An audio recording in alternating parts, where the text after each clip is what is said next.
Do you love America? You're in the right spot because our great president, who has had the most historic 5 weeks in the history of our great constitutional republic, has just signed an executive order.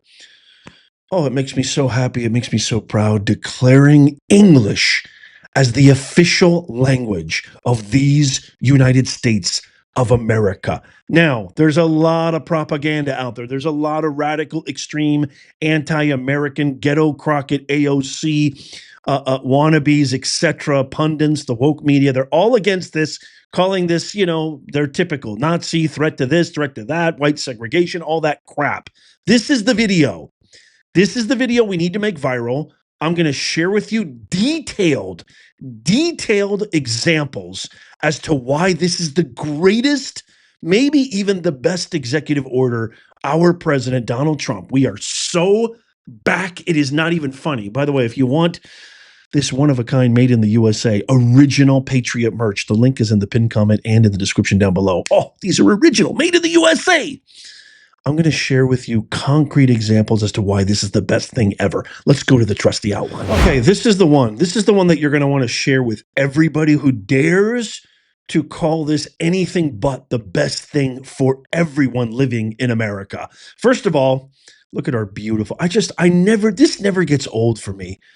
The most beautiful, eloquently composed document in the history of man, our Constitution, the Declaration of Independence. I mean, the story about our founding, it never ceases to inspire me and imbue me with profound awe. And it should you as well. This is a document that is obviously written in English. Okay, so let's go through this because this is really, really powerful. And again, you're going to want to share this with literally everyone that you see. This is that video. Let's jump right into it. Number one, it promotes national unity and cohesion. Why?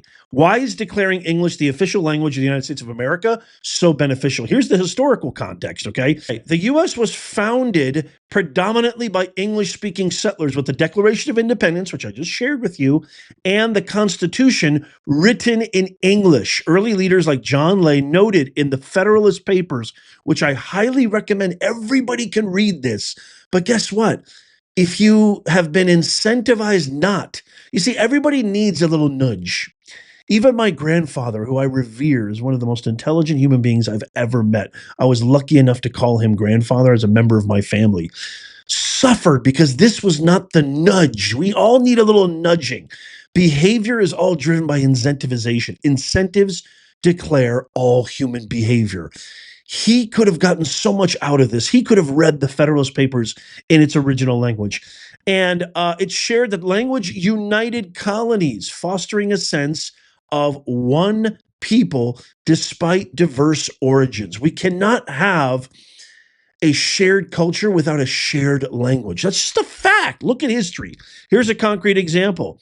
In the 19th century, as waves of immigrants arrived, English became the common thread in the quote-unquote melting pot, enabling communication across Irish, German, and Italian communities in cities like New York, reducing ethnic tensions and building a shared national identity. What's happening right now in the UK? We have a lot of viewers from the UK. Leave a comment down below. Guys, I want to see your comments. I read them, okay? I can't always reply to every single one of them because we have thousands of them. It would literally take me years.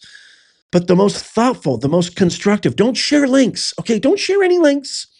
No spam. It all goes to spam. No personal ad hominem attacks. I don't even bother. They all go to spam. I don't even see them. Don't share links. I want my comment section to come alive with engaging, enthralling debate. This is how we unify the country, everybody. This is how we bring ourselves together. I love learning from you as hopefully as much as you're learning from watching our videos and our channel. What's happening right now in the UK? What's happening in Germany? What's happening in France? Ethnic tensions and building a shared identity. This multiculturalism, globalist idea that we can just welcome anybody in here and have them create their own little segregational communities outside of the community they're ensconced within It ain't working. It ain't working here. It ain't working nowhere, and it never has. So that is, I think, a really concrete example right there. It encourages the second point. It encourages immigrant assimilation. This is really important. Historical context. Throughout US history, learning English has been a key step for immigrants to integrate. For instance, during the early 20th century, Ellis Island processed millions who quickly adopted English to navigate American life. And then look at this. If this doesn't convince you, I don't know what does. This is an amazing stat. Actual data, concrete example. A 1992 US Department of Labor study found that immigrants who learned English saw a 30% income increase, as seen with Italian immigrants in Chicago who, by mastering English, moved from low skilled jobs to owning businesses by the 1920s. If you want to increase your income, it behooves you to learn the language of the country that you're living in, the predominant shared cultural language. Enhances economic opportunity. So that's a big one. I mean, that's a really big one. Historical context. English has long been the language of American commerce, from the colonial trade networks to industrial boom of the 19th century, where English-speaking workers drove economic growth. Today, proficiency in English allows immigrants like those from Vietnam and California to access better jobs. Example, Vietnamese American entrepreneurs in Orange County who use English to expand their businesses beyond ethnic enclaves. It just makes sense. It's legitimate. It happens. You want to grow, you want to expand, you want all the. Why wouldn't you want to take advantage of all the opportunities that the greatest land, the greatest country ever known to man has to offer? It's like you're going into a candy shop and you're sticking to 1 square inch. You've got all these delicious treats, maybe even your favorite treats you never thought were possible on the other side of the store, and you're just staying in this confined space. Why not take advantage of the entire candy store? I mean, people died and sacrificed for these amazing opportunities. You might as well take advantage of it. Streamlines government efficiency. Speaking of Doge, since the founding, English has been the de facto language of governance, with no need for multilingual documents until recent decades, when immigration diversified the linguistic landscape. So here's a concrete example. States like California spend millions, with an M, millions, annually translating ballots into multiple languages, i.e., e.g., Spanish, Chinese, Tagalog, for the 2020 election. Designating English fixes that, as officials could save millions of taxpayer dollars, as if California is not wasting enough with these useless politicians, these absolute Gavin Newsom, who's a haircut passing off as a man, and Karen do-nothing DEI Bass. Holy macadamia nut. This could save taxpayer money by standardizing communication, as seen in 32 states that already have English as their official language. You gotta do it. It has to happen now. It's getting ridiculous. If you move here and you live here, it's time to learn the language. Thank you, Professor Nez. Thank you, Mr. President. I love you. Reinforces a shared democratic process, community building. Historical context. English has facilitated democratic participation since the nation's inception, with debates in Congress and town halls conducted in English, ensuring broad accessibility to political discourse. So, for example, immigrant communities in the early 20th century, such as Polish Americans in Detroit, learned English to engage in union activities and vote, strengthening their role shaping labor laws during the industrial era. It just helps on almost every facet. Preserves historical legacy. English ties the U.S. to its foundational documents and cultural heritage. I'm a big fan of tradition. I'm not saying there's anything wrong with non-conventional ways of living and ways of doing things, but I'm a big fan of tradition, and English ties the U.S. to its foundational documents and cultural heritage, from the Magna Carta's influence to the writings of the founding fathers, all rooted in English traditions. Why are you coming here? You're coming here because this is the greatest country on earth. They're not pouring into China. They're not pouring into Russia. They're not pouring into other countries. They're pouring here, the United States. Everybody wants to live, work, and be here because freedom is our middle name, and every human being, inalienable rights. We hold these truths to be self-evident. We have these inalienable rights to life, liberty, and justice. This concrete example right here, the continued use of English in swearing-in ceremonies for new citizens, over 700,000 naturalized in 2022, reinforces this legacy, symbolizing a connection to the nation's history. Who doesn't want that? And then the biggie, we are living in divisive times, right? We're living in times that have created such a dichotomy, such a divergence, something that we haven't seen in over 150 years. Making English the official language, as President Trump has done so magnificently, reduces social division. Linguistic diversity has historically fueled conflict, as seen in Canada's French-English divide or the Belgian-Flemish Walloon tensions. The U.S. avoided this partly due to English's dominance. So, for example, in Miami, where Spanish dominates in some areas, English as an official language could bridge those gaps between Anglo and Hispanic communities, fostering mutual understanding rather than parallel societies. I used to say this to my speech classes and my humanities courses that I was teaching decades ago at the university. I think the number one cause or catalyst to all conflict, if you really trace it back to its root, to its origin, it starts with a misunderstanding. I mean, everything from divorces to personal conflict and confrontations to professional to worldwide tensions to world war. I think if you trace it all back, the molecule, the nucleus of that issue began, its auspices were that rooted in misunderstanding. Why wouldn't we want to unify? I'm telling you, this is one of the greatest executive orders. Everybody is looking at this the wrong way. Share this with them. I am telling you right now, you got to nudge people. If you don't give them any incentive, guess what? They're liable to do the path of least resistance.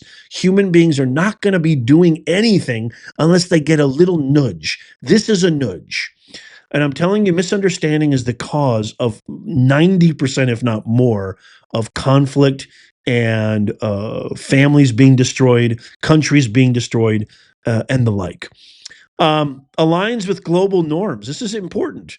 The context here is English's rise as a global lingua franca stems from British imperialism and U.S. influence post-World War II, making a practical choice for an official language. So here's an example. 54 countries, including former colonies like Nigeria and India, have made English an official language to unify diverse populations. Look, nobody's saying you don't, of course, embrace your culture, share your culture, imbue your culture. That's fantastic. But there needs to be a unification element, a context, which contextually brings us together in one unifying way so we can mutually understand each other and we can bring mutual value to each other. So unifying diverse populations, a model the U.S. could emulate, given its 322 plus spoken languages. It also empowers new citizens. This is really, really big right here.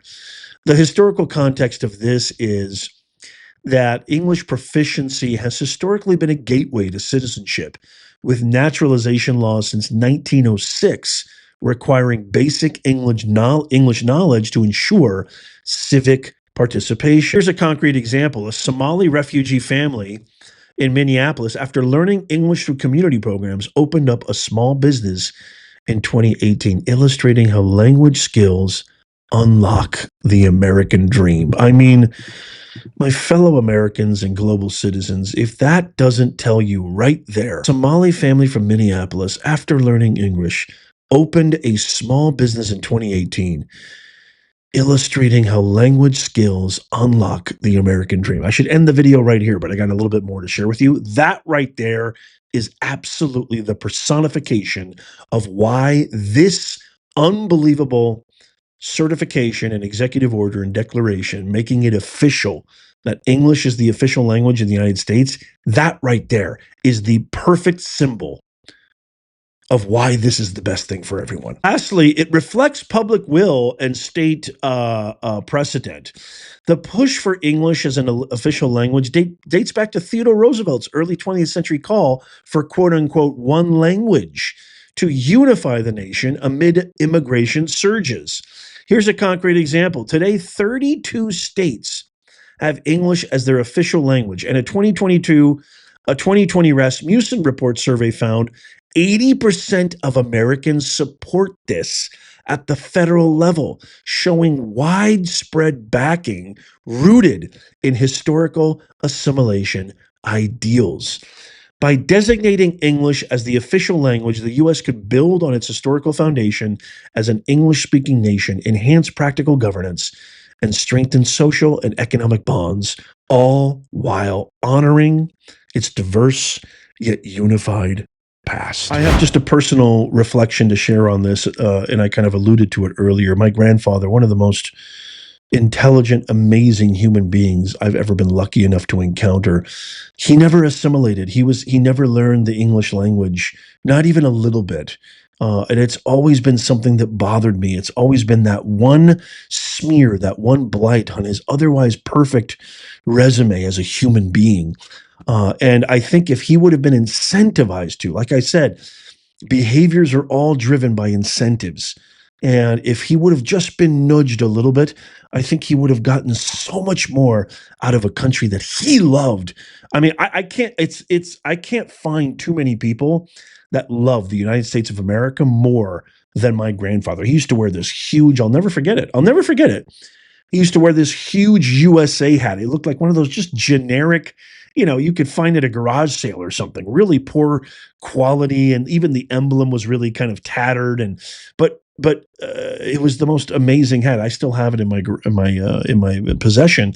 One of the most amazing hats, and he wore it everywhere. He wore it with pride. He wore it like it was, a $50,000 watch or something. Like he loved sharing with the world his pride, his love of the country that gave his family everything. But if he would have been incentivized to learn the English language, codifying English as the universal language of the land, I think it would have enhanced and augmented his experience 100-fold. I can't wait to get your comments on this in the comments down below. Let me know what you think. Let me know what your thoughts are. I'm telling you right now, share this, tap the thumbs up.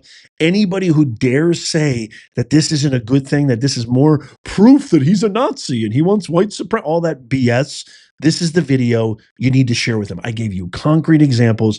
You can share that with anybody who wants to argue the other side. If you want this one of a kind, just one more time, made in the USA, original. We are so back. We got so many new designs too. We got Doge designs. We got all sorts of cool Trump designs, American Pride designs. Link in the pinned comment and in the description down below. Check out these videos coming up on the screen right here, just in case you missed them. Tap my face right there to subscribe and follow. And as always, may God bless you and may God bless the USA. I'll see you soon.